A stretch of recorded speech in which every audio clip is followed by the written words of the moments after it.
నిన్న మాజీ ముఖ్యమంత్రి జగన్మోహన్ రెడ్డి గారి వ్యాఖ్యలను తీవ్రంగా ఖండిస్తూ ఉన్నాం.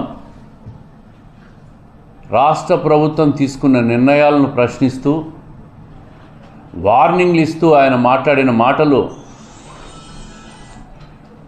జగన్మోహన్ రెడ్డి గారి మీద రాజద్రోహం కేసు నమోదు చేయాలి. ప్రభుత్వం, ప్రజల చేత ఎన్నుకోబడిన ప్రభుత్వం ఒక నిర్ణయం తీసుకుంటే ఆయన మెడికల్ కాలేజీల విషయంలో ప్రైవేటీకరణ చేస్తున్నారనే దానిపైన పెట్టుబడిదారులను, ఎంటర్ప్రైనర్స్ అందరినీ కూడా బెదిరిస్తూ వార్నింగ్ ఇచ్చిన వ్యాఖ్యలు ప్రజాస్వామ్యంలో ఎక్కడ చూడలే. ఆయన మాట్లాడిన మాటల మీద రాజద్రోహం కేసు నమోదు చేయాలని చెప్పి నేను ప్రభుత్వాన్ని కోరుతా ఉన్నా.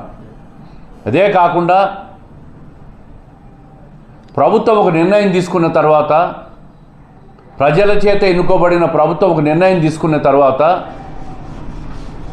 ఆ నిర్ణయాన్ని ఎవరికైనా నచ్చకుంటే కోర్టులో సవాల్ చేయడం కానీ, కోర్టులో ప్రశ్నించడం కానీ, కోర్టులో కేసులు వేయడం కానీ జరుగుతుంది తప్ప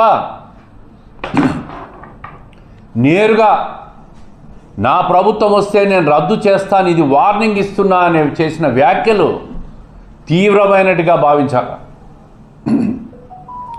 గతంలో కూడా ఈ 15 నెలల కాలంలో చూసాం, అనేక సందర్భాల్లో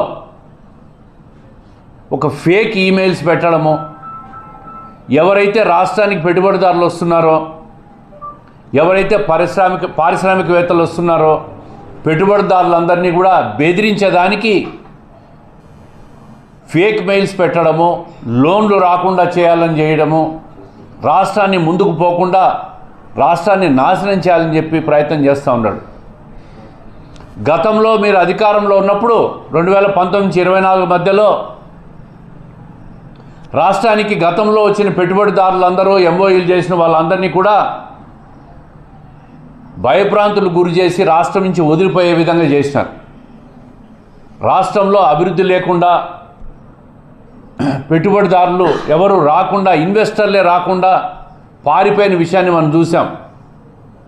ఈరోజు మళ్ళీ కూడా ప్రజలు నిన్ను చిత్తుగా ఓడగొట్టిన తర్వాత కూడా మళ్ళీ ఇదే విధమైన వ్యవహార శైలి మీలో వస్తూ ఉంది.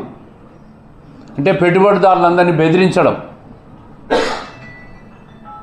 ఇటువంటి వ్యక్తుల వల్ల రాష్ట్రాలు